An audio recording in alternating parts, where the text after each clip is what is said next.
السلام عليكم ورحمة الله وبركاته. ازيكم عاملين ايه؟ يا رب تكونوا كلكم في احسن حال يا رب والصحة.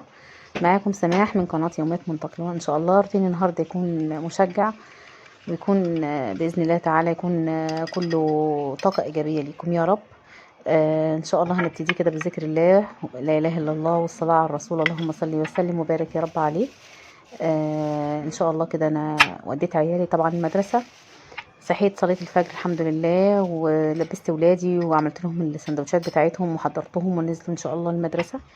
فهبدا معاكم كده روتين ان شاء الله. انا بعمل حاجه كده خفيفه، قلت افطر الاول. دي قرص بسمسم جميله قوي، انا بحبها بسكر، يعني بحب افطر بيها خفيفه كده وحلو. الواحد انا يعني نزلت فيديو معاكم قبل كده، والواحد غصب عنه والله ما قادر ينزل فيديوهات ولا يعمل حاجه بسبب اللي بيحصل في غزه. والله الواحد غصب عنه مكتئب وحزين، وقلبي بيوجعني على المناظر اللي بشوفها ومش قادرين نعمل حاجة ولا عارفين ناخد اي موقف. فاللهم المستعان، ربنا ينصرهم نصرا عزيزا يا رب، ويمدهم بمدد من عنده يا كريم يا رب. هنا انا كنت يعني هنقع البطانية، البطاطين عندي كلها ما لحقتش اغسلها وكنت حاطاهم فوق بعض، فمضايقني بقى، قلت اخد واحده واحده كده. فما عنديش حاجه اغسل فيها، والطبق الكبير عندي العيال كسروه، فده جردل كبير كان عندي، يعني كنت بحط فيه الرز والكلام ده. فقلت بقى ايه، يعني حاجه في دماغي فكره كده، قلت ما انقع فيه البطانيه ويقضي الغرض وكده. والحمد لله البطانيه دخلت فيه ونطفت خالص، وبقيت اخش كل شويه اقلبها، يعني مثلا اللي فوق دوت اجيبه لتحت وكده. و ف يعني حلوه، ما طلعت نظيفه، يعني قلت ايه يعني قضى غرضنا وخلاص، يعني مش هنصعب الدنيا عشان ما فيش. الحمد لله البطانيه اكبر بطانيه كبيره عندي، كنت غسلاها قبل كده في البانيو. فدي بقى هم دول الفاضلين كلهم مش كبار قوي، يعني وسط حلوين خفاف مش تقال. فانا قعدتها كده ايه، قلت انقعها وان شاء الله بالليل اغسلها او الصبح. هنا بقى ايه، شوفوا ميتها عامله ازاي، ميه غامقه خالص متربه من الركنه كمان، يعني هي مش عشان هي مش نظيفه، لا من الركنه. فالتراب بقى يتملى فيها وكده. وانا ما كنتش مغطياهم بحاجه على اساس ان انا هغسلهم، يعني قلت بقى ايه امسك الحمام كده بعد ما نقعت البطانيه. غسلته ونضفته كده تنظيفه حلوه كده. بحب اغسل على طول الحوض بالمرايه يعني لو انا مش هغسل بسلك ممكن اغسله بمقشه كده، وادعك الحيطان والسيراميك وبالارضيه. فقلت بقى لمع كده بالسلك الحنفيات والحوض والكلام ده. الواحد الحمد لله رب العالمين اتعلم حاجات كتيرة قوي اليومين دول، بجد كانت فايتة عننا او عني انا بالذات. يعني ما شفت الناس بتموت والكلام ده، حسيت ان سبحان الله الواحد مشاكلنا هينة بالنسبة للمشاكل اللي احنا شايفينها. اي مشكلة الواحد تحسوا ان انتوا عندكم مشاكل، نبص لاهلنا في غزة هنلاقي نفسنا الحمد لله ما عندناش مشاكل. احنا في نعيم يا جماعة والله العظيم، احنا في نعمة، احنا في نعمة ونعيم. يعني يكفي ان انا بيتي مقفولة عليا انا وعيالي، وبننام ونحط دماغنا على المخدة ومش خايفين من حاجة. فدي بحد ذاتها نعمة كبيرة، احنا المفروض نقول لربنا كل يوم الحمد لله على نعمه التي لا تعد ولا تحصى. نعم ما كناش واخدين بالنا منها. ممكن كنا نزعل على حاجات كتيرة تزعلنا، مشكلة تنكد علينا، ننام معيطين بسبب مشاكل بسيطة، ممكن بابتلاء بسيط، بعيالنا مثلا زعلانين عشانهم، اي حاجة، متخاصمة مع حد، زعلانة من حد، تلاقي نفسك ممكن تنامي متنكدة او زعلانة. فالدنيا مش مستاهلة يا جماعة والله العظيم، مش مستاهلة خالص. الحمد لله. هنا انا بوريكم ان انا هفك القطعة دي وهنقلها مكان الخشبتين اللي انا كنت حطاهم، لان الخشبتين دول قرفوني، بمعنى كلمة قرفوني في حاجة بقى تراب يتزيتوا دولت الخشبتين دول. وكل شوية صب من الحاجات اللي عليهم. السيراميك من بقى تحتيه كان متزفت خالص، فكانوا قرفني. قلت لا، ومضلمه عليا بقى في التصوير، اجي احط الكاميرا ولا الموبايل عشان اصور ضلمه ومش عارفه اصور خالص. وفي نفس الوقت كانت بتخبط في، يعني حاسه ان هي مضايقاني. هي مش قطعه مطبخ يعني، هي مكانها اساسا يعني زي ما قلت لكم قبل كده كانت بتتحط في الحمام، يعني مش قطعه مطبخ هي، يعني او متصممه للمطبخ يعني. هنا الزوج الله يبارك له كان فكلي المسامير والحاجه بتاعتها، فعمال يقول لي حرام عليكي انتي، مره تقولي لي حطي لي خشب مره تقولي لي نقليها لي هنا فانا معذباه معايا بصراحه، فربنا يبارك لي فيه يا رب. هنا مسكت الحيطه اللي كانت عليها القطعه بقى ايه، قلت اما انضف تحتها، لاني ما كنتش نضفت تحتها المره اللي فاتت، قلت هيتحط عليها واحده وخلاص. فمسكتها نضفتها، كان عباره عن بخار اسود ومش مش زيوت، البخار كده ومطرب وكده. هبوريكم بصوا شكله لغايه تحت اهو. فمسكتها نضفتها تنظيفه حلوه، والمكان نور خالص، مكانها ما شلتها نورت الدنيا.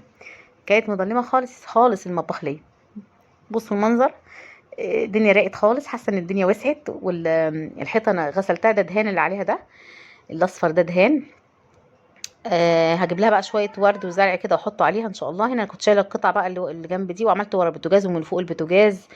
فنضفت الحته المطبخ كله عملته، وهنا كمان كنت صبنته. بصوا انا لمعتها ونضفتها، ودخلت الاطباق، في اطباق غسلتها واطباق ما غسلتهاش بصراحه، كانت نظيفه. ونضفت الدنيا، والمطبخ بقى يعني فله كده، واقف بس ان انا اغسل الشفاط والتربو. هم اللي واقفين في المطبخ، التربو هو اللي فاضل لي. انا بوريكم هنا، بصوا الدخله، المطبخ نور خالص خالص. يعني بصراحه انا حسيت ان الدنيا نورت في عينيا كده. بص خلاص هنا كده، وقلت ان شاء الله فيما بعد كده بقى اجيب شويه ديكورات كده حلوه احطها في المطبخ. انا حطيت الفرن الكهرباء بصراحه بيضايقني على الغساله، فحطيته هنا وحطيت عليه قماش عشان الزيت والكلام ده. وهنا بقى بوريكم بعد ما رصيت الحاجه. زي ما قلت لكم في حاجات غسلتها، وحاجات دي اتغسلت كانت على الخشبيه اللي انا كنت حطاها، والكوبايات دي. واللي فوق بقيه الاطباق والحاجات اللي فوق دي انا ما عملتش فيها حاجه، لقيتهم نضاف طلعتهم زي ما هم. انا كنت بادئه من بعد ما العيال مشوا في المدرسه، الحمد لله ربنا يعني عني وخلصت كله. فانبسطت يعني. هنا تحت الحوضه بجيب له ليد، هيبقى مضلم شويه بس هجيب له ليد بقى هنا رفيع كده، واحطه تحتيه هنا يدي اضاءه حلوه يعني، انوره يعمل شكل حلو. فزي ما قلت لكم المطبخ عايز ايه شويه ديكورات كده حلوه كده، يعني ابتدي اشتريها كده حاجات على قدي كده لغايه ايه ما اعملها. هنا الفرن، باب الفرن مكسور بقاله زمن طبعا، مستنيه جوزي ربنا يكرمه يا رب يعمله لي. ومليت الكولمن وحطيت في ميه ساقعه، والمطبخ بقى حلو خالص. ف يعني الواحد بيبتدي دي بقى شغل الشتا زي ما بيقولوا، اعمل حاجه حاجه على قدي كده. طبعا والله الفيديو عندي على التليفون من زمان يعني، بقاله فتره كده من بعد الفيديو اللي انا عملته لكم، بس كسلانه. يعني مش كسلانه والله، ماليش نفس كل يوم بنام متنكده بسبب اللي بيحصل، وبتفرج على الاخبار والحاجات دي. فالواحد حاسس ان هو لو ضحك خيانه ليهم، والله العظيم انا لما بحس ان انا بنبسط او اضحك، حاسه ان ده خيانه ليهم. فما املكش لهم الا الدعاء، والله لا املك لهم الا الدعاء. هنا انا كنت عملت كوبايه قهوه، ودي كانت العجوه اللي عيالي جايبينها من المدرسه، انا بحبها قوي يعني، فحطيت واحده قلت اشربها معاها. فهم ما بياكلوهاش فبيجيبوها، انا ايه باخدها، وطعمها حلو قوي يعني. اكيد في ناس عندهم عيالهم بيبقى في بسكوت وعجوه، هم بياكلوا البسكوت ويسيبوا لي العجوه. انا بحب اي حاجه بالعجوه. فالحمد لله كده. ده انا عملت المطبخ معاكم اهوت، والبطاطين في اليوم ده انا نقعت البطانيه تاني يوم التانية. يعني انا بصور لكم الفيديو دلوقتي بسجله معاكم، انا كنت قعدت غسلت بطانيتين ولا 3 بعد البطانيه دي. ما انا عامله يجي الفيديو ده عندي على التليفون داخل على اسبوع اهوت. فغسلت يجي 3 بطاطين لحد النهارده، ولسه في الباقي ان شاء الله. هنا دخلت بقى قلت اعمل ليهم اسمه فراخ بالعيش السوري، اللي هو سندوتشات سوري زي ما بيقولوا عليها. فجبت فراخ بقى بانيه قطعتها، وقطعت بصل حلقات رفيعه خالص جوانح كده، وكم فلفلايه حاميه، وحطيتها بقى بشويه زيت. وقلت اعملها كده مع ان عيالي بيحبوش البصل على الفراخ، بس بصراحه ما كانتش باينه خالص والله. فابتديت اتبلها كده على النار، واحطها بقى بشويه زيت كده، وهنزل بالفراخ اللي انا مقطعاها عليها. انا كنت هعمل حبه شويه فراخ من غير فلفل، وشويه تانية بالفلفل والبصل، بس رجعت قلت لا مش مشكله بقى، هحطها كلها ان شاء الله، مش هيطلع حامي يعني مش هيطلع حامي للدرجه الفظيعه يعني. فانا عندي عيالي بيحبوا السندوتشات السوري دي قوي، او البانيه اسمه، او البشاميل والحاجات الخفيفه دي.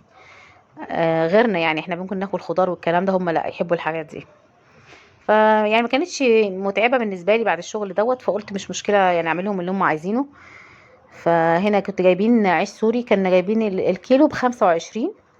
انا جبت يوميها 2 كيلو وربع، لا كيلو وربع، عشان عمل لكل واحد 3 سندوتشات، كل واحد خد 3. بس كان طعمه حلو يعني في الاكل وكده. انا بوريكم هي شنطه العيش كيلو وربع ده، زي ما قلت لكم ب40. يعني هو ادانا ب40 جنيه، يعني 25 كيلو ادانا الحبه اللي فوقيه ب40 جنيه.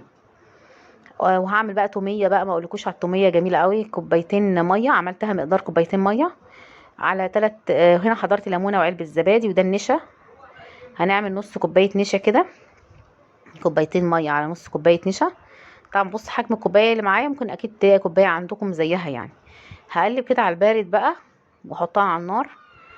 بصراحه كانت طعمها حلو قوي، التوميه قوي جميله يعني في الاكل، احلى من المايونيز كمان. هنا كان التليفون وقع. هحطها بقى على النار، هبتدي اقلب فيها كده لغايه ما تبتدي تربط معايا، وهوريكم شكلها بعد ما ربطت وكده. بتبقى شفافه خالص خالص يعني. انا بقى عايزه اوريكم بس اضاءه الفاتحه مع التليفون مش موضحه قوي. زي ما انتم شايفين بصوا ربطت خالص اهي. بجد جميله، احسن ما تشتروها من بره يا جماعه، والله حلوه قوي قوي. كان طعمها حلو وعملت كميه حلوه. هوريكم شكل الكميه قد ايه خرجت منها. زي ما قلت لكم كوبايتين ميه على نص كوبايه نشا. هنبتدي نحطهم على النار، نقلبهم الاول على البارد ونحط الحله على النار بقى ونبتدي نقلب. بصوا بقت شفافه ازاي. هطفي عليها واسيبها تبرد. اهم حاجه عشان تعمليها تسيبيها تبرد. هنا حطيتها على الرخامه بوريكم شكلها برضو بتلمع خالص اهي. حضرت كام فص توم كده، يجي 4 صغيرين. لو عندك من الكبير ممكن تحطي 3 كبار، وليمونايه وازازه الزيت وعلبه الزبادي وشويه معلقه خل. فانا بقول لكم الحاجه اللي هنستخدمها. هحط في الكبه الاول كام فص توم، انا بحبش التوم فيها كتير بصراحه. وانزل عليها الزبادي. علبه الزبادي هنزلها عليها بقى كده. جميله جدا وسهله وخفيفه وحلوه في السندوتشات السوري اكتر من المايونيز كمان. وهحط بقى ايه، هي طبعا خدت مني نص كوبايه زيت. هنا انا حطيت شويه زيت، بنزل بالزيت تدريجي مش بحطه مره واحده. هنا عصرت ليمونه. المفروض انا هحط ليمونتين او 3 كمان، بس انا حطيت ليمونتين عشان ابني قال لي انا عايز الليمون فيها كتير، بس الليمون بيخلي طعمها حلو على فكره. ومعلقه خل، معلقه خل والثوم وليمونه وشويه زيت صغيرين هتنزلي بيهم. وهنضرب على الحاجه بقى عشان الثوم يتفرم كويس. هنضرب بالكبه كام ضربه كده. يبقى فاضل معايا النشا هننزل بيه. بعد ما ضربت الخليط ده كله هنزل بقى بالنشا معاكم. بصوا بوريكم الخليط ناعم خالص. ممكن تعملها في الخلاط لو ما عندكيش كبه، بس هي اصلا الخلاط هيخليها احلى كمان.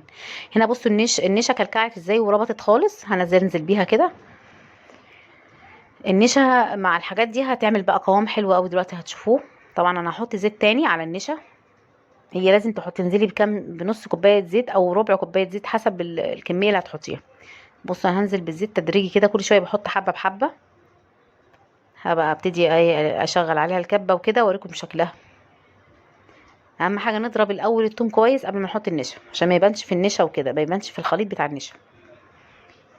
اهي بصوا شكلها. لسه كمان هديها شويه زيت وهضربها كمان ضربه. حطيت لها ملح، كنت دقتها لقيتها ما فيش فيها ملح خالص. ابني قال لي عصري ليمون تاني يا ماما، عصرت. بس غلط نعصر ليمون على الملح ممكن يأكسد وكده. بصوا هنا انا اديتها فرمه، يعتبر خدت مني زيت يعني حلو، مش نص كوبايه يعني كامله، الا حبه فيها شويه يعني. الزيت بيخلي قوامها لامع وحلوه كده يعني زي المايونيز بالظبط. بصوا شكلها. انا هنا ما عرفتش اوريكم شكلها، اوريكم شكلها دلوقتي ما فاضيها من المفرمه بتاعه الكبه.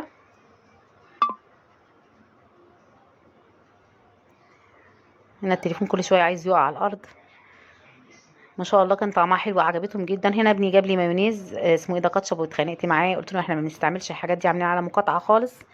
فهو قال انا هتحرج اروح ارجعه. فقلت له والله عشان خاطر انت مكسوم كنت هنزله يعني، ولقيته قال لي انا مش هكسف ارجعه والكلام ده. غير كده والله ما ادخله بيتي تاني. احنا الحمد لله عاملين مقاطعه على كل المنتجات، الشيبسي كوكاكولا بيبسي 7 شويبس، الحاجات دي كلها بقيناش نجيبها الحمد لله رب العالمين. وان شاء الله هعمل لهم انا بعد كده الكاتشب في البيت باذن الله تعالى. ده اضعف الايمان بجد يا جماعه، اضعف الايمان احنا نعمل مقاطعه على المنتجات بتاعتهم كلها. هنا بوريكم جمالها بقى. المايونيز اللي اسمها ايه دي التوميه كانت جميله قوي. هبتدي بقى احشي بقى. كانت معايا اللحمه الفراخ عملتها. انا بقول لكم هنا على اللي انا زعلانه على اللي احنا جبنا كاتشب ده قوي. هنا بفرد بقى اللي ما شاء الله عليه جميل قوي العيش السوري. فردته وهو زي ما انتم شايفين بتنيه من الجنب ده والجنب ده، وهعمله بالطول. ابني قال لي اعملي كده يا ماما زي المحلات. انا كنت بعمله بطريقه تانية بالعرض، بس ابني قال لي لا يا ماما اعملي كده عشان يبقى ايه، يبقى طعمه زي بتاع المحلات، شكله زي بتاع المحلات قصدي. بصوا بقى المايونيز اسمها التوميه جميله قوي. حطيت شويه كاتشب عليها. بصوا ابتديت ايدي تاخد على الفرد يعني. طعم التوميه مع الفراخ احلى الف مره من اسمها ايه دي الموتزاريلا. ما تحطي موتزاريلا عليها. كنت مره عاملاها بالموتزاريلا ما عجبتنيش خالص. ولو في خيار بقى مخلل بيبقى جميل جدا برضه. وفي ناس بتحط بدل التوميه مايونيز، بس المايونيز زي ما انتوا قايلين كل حاجات عاملين فيه حاجات، معظم الحاجات مقاطعه. فممكن نعمل مايونيز في البيت برضه. هنا انا بجهز كله على بعضه عشان ادخل اعمل على الطاسه على طول. بصراحه ابني ساعدني فيها بقى، الله يكرمه بقى يقف يعمل معايا، لان انا كنت رجلي كانت وجعتني بصراحه من وقفه كتير في المطبخ. الحمد لله رب العالمين، اللهم صل وسلم ويا رب وبارك على حبيبك محمد. هنا كان خلاص عملت السندوتشات. ولو انت ضيفه جديده ما تنسيش تشوفي الفيديوهات كلها وتعملي لايك واشتراك في القناه ان شاء الله، عشان لو عجبتك الفيديوهات بتاعتنا توصلك الاشعارات ان شاء الله اللي انا بنزلها بالفيديوهات اللي انا بنزلها باذن الله. بقول لكم على جماله، كان شكله جميل قوي وطعمه حكايه والله، كان عاجب عيالي خالص خالص. والحمد لله ده كان روتين النهارده. يا رب يكون الروتين ان شاء الله محفز ومشجع عليكم. ان شاء الله في روتينات تانية هنزلها باذن الله. ادعوا لي كده ان ربنا يصلح الحال، وادعوا لغزه ما تنسوهمش من صالح دعائكم، ربنا ينصرهم ويثبتهم يا رب، وينصرهم نصرا عزيزا، اللهم امين يا رب العالمين. بس ده كان غدانا، وان شاء الله اشوفكم في روتين جديد، والسلام عليكم ورحمه الله وبركاته.